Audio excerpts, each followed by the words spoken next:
নেপালে সামাজিক যোগাযোগ মাধ্যম নিষিদ্ধ করার জেরে ছড়িয়ে পড়া বিক্ষোভে 2 দিনে কমপক্ষে 25 জন নিহত ও 600 জনেরও বেশি মানুষ আহত হয়েছেন। সহিংসতায় সরকার পতনের পর সেনাবাহিনী রাস্তায় নেমে পরিস্থিতি নিয়ন্ত্রণে আনার চেষ্টা করছে। তবে অন্তর্বর্তী সরকারের নেতৃত্ব নিয়ে দেখা দিয়েছে টানাপোড়েন। বুধবার রাতে এক প্রতিবেদনে এই তথ্য জানিয়েছে সংবাদ মাধ্যম হিমালয়ান টাইমস। সংবাদ মাধ্যমটি বলছে, কাঠমান্ডুতে বুধবার সেনারা সাধারণ মানুষকে ঘরে থাকার নির্দেশ দিয়েছে। টানা 2 দিনের সহিংস বিক্ষোভে সরকার পতনের পর শহরে সেনা মোতায়েন করা হয়। আন্দোলনকারীরা সরকারি ভবনে আগুন দেওয়ায় এ পদক্ষেপ নেয় সেনারা।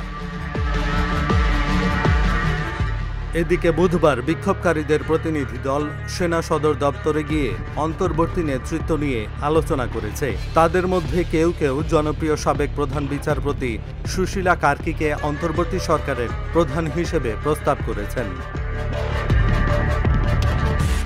গত সোমবার ফেসবুক, এক্স ও ইউটিউব সহ সামাজিক যোগাযোগ মাধ্যমে স্বল্পমেয়াদী নিষেধাজ্ঞা আরোপের পর হাজারো তরুণ তরুণী বিক্ষোভে নামেন।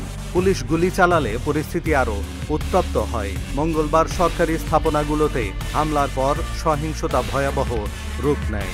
স্বাস্থ্য মন্ত্রণালয়ের হিসেবে এ পর্যন্ত নিহতের সংখ্যা দাঁড়িয়েছে 25 এবং আহত 633 জনে।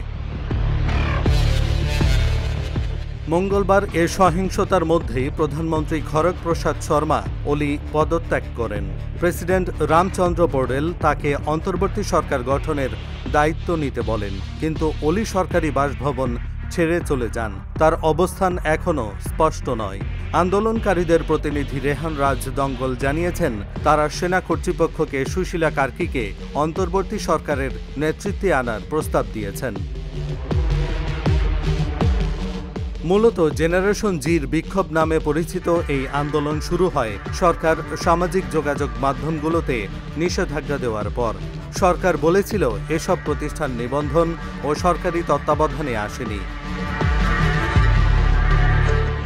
মঙ্গলবার নিষেধাজ্ঞা তুলে নেওয়া হলেও বিক্ষোভ অব্যাহত থাকে, কারণ পুলিশি গুলিতে 19 জন নিহত হওয়ার ঘটনায় ক্ষোভ আরও বেড়ে যায়। পাশাপাশি আন্দোলনে তরুণদের নানা অসন্তোষ প্রকাশ পাচ্ছে। তারা বলছে, রাজনৈতিক নেতাদের সন্তানরা বিলাসী জীবনে অভ্যস্ত হলেও সাধারণ যুবকদের কর্মসংস্থানের তীব্র সংকট রয়েছে।